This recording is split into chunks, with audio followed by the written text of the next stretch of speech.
Pablo Emílio Escobar Gaviria. Um nome que evoca medo, poder e um legado controverso. Hoje, vamos explorar a história de um dos homens mais conhecidos e temidos da história moderna. Neste vídeo, vamos mergulhar na infância de Escobar, compreender como ele entrou no mundo do crime, analisar suas atrocidades e testemunhar sua queda dramática. Como um jovem de Medellín se tornou o homem mais procurado do mundo.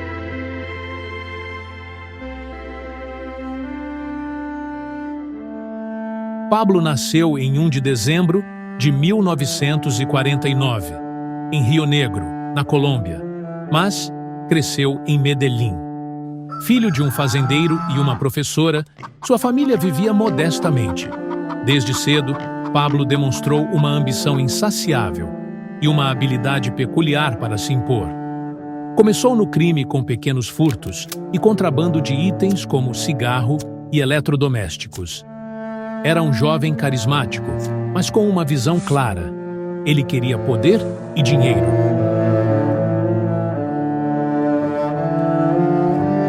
Nos anos 70, Pablo descobriu o mercado da cocaína.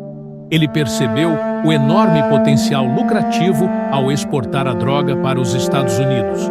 Assim nasceu o Cartel de Medellín, que logo se tornaria uma potência do narcotráfico.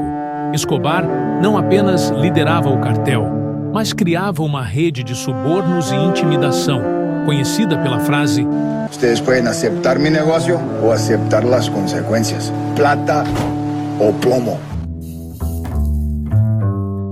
Plata ou plomo, dinheiro ou chumbo. Quem aceitava, ganhava. Quem recusava, morria.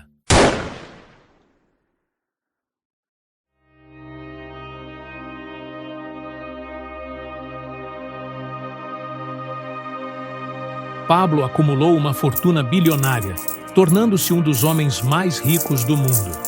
Ao mesmo tempo, ele se autoproclamava um Robin Hood, investindo em comunidades carentes de Medellín.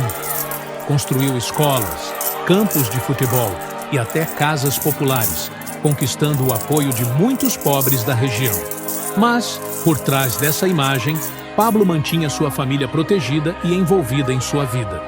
Ele tinha 2 filhos, Juan Pablo e Manuela. Pablo fazia de tudo para garantir o bem-estar deles, muitas vezes utilizando-se de meios extravagantes.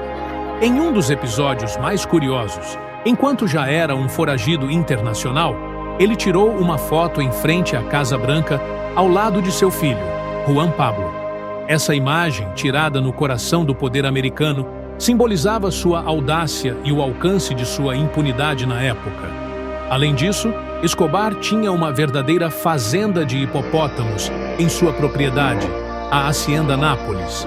Inicialmente importados para entretenimento pessoal, os hipopótamos acabaram se multiplicando e, após sua morte, formaram uma população selvagem na Colômbia. Outro episódio peculiar aconteceu quando, em fuga, ele queimou cerca de $2 milhões em dinheiro para manter sua filha Manuela aquecida.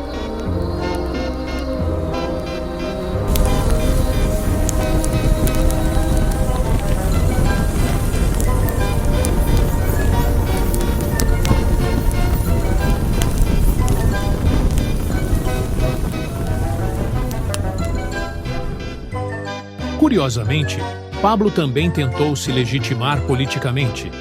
Ele chegou a se eleger como suplente para o Congresso colombiano e, em uma jogada ousada, propôs legalizar a cocaína no país. Segundo ele, isso eliminaria o poder dos cartéis e traria dinheiro diretamente para o governo. Embora essa ideia nunca tenha prosperado, demonstrava sua habilidade de pensar estrategicamente para se manter no poder. Puta que está haciendo? Preparándome, ¿no? Se van a reunir con políticos, no con mafiosos. Son la misma cosa, patrón. Porém, a ascensão de Escobar trouxe uma violência sem precedentes. Ele foi responsável por algumas das maiores atrocidades da história da Colômbia. Em 1989, ordenou a explosão de um avião comercial da Avianca, matando 110 pessoas, ao tentar assassinar um candidato à presidência. Ele também promoveu atentados à bomba, execuções de juízes, jornalistas e políticos. Sua violência não poupava inocentes, e a Colômbia viveu anos de terror. Mis ojos están en todos lados, o sea, ustedes no pueden hacer una puta sola mierda en el departamento de Antioquia sin que yo me entere. Sí, señores, no pueden mover un dedo.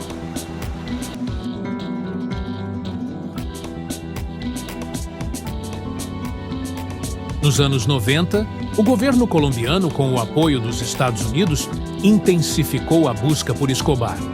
Em 1991, ele se entregou para evitar a extradição, mas sob condição de construir sua própria prisão, La Catedral, um verdadeiro resort.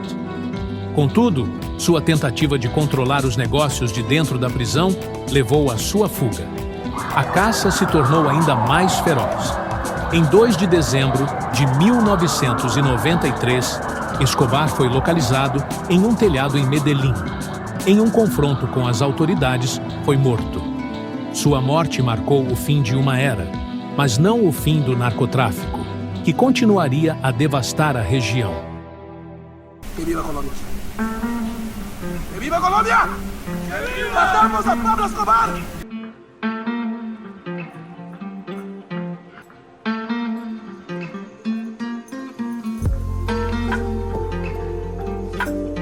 A história de Pablo Escobar é um misto de ambição, corrupção e violência.